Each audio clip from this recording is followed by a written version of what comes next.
So welcome back to question number 2. What is automation?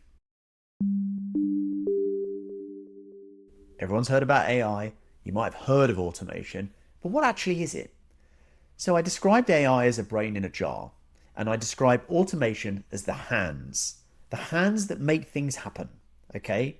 Having a brain is brilliant, and we all need intelligence, but if you haven't got hands that can actually move things around, do stuff, interact with your systems, your software, your applications, your data, then really the AI is pretty useless, in my opinion.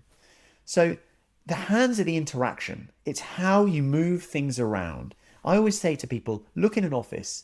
You'll have people and they're typing on a system and moving data from here to there.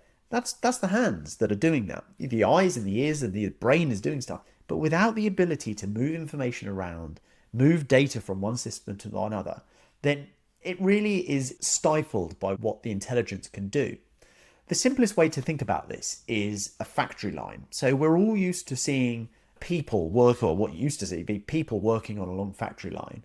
And now over the years and with the Industrial Revolution and so on and so forth, we've seen robots kind of doing stuff, arms picking up widgets and moving them around. And that just shows you the power of hands and the ability to replicate those hands in a kind of robotic way.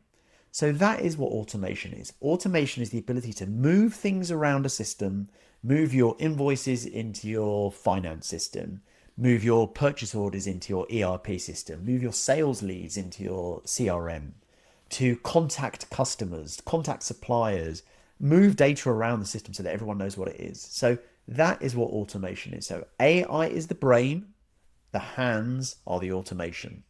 Hopefully that's cleared things up a bit.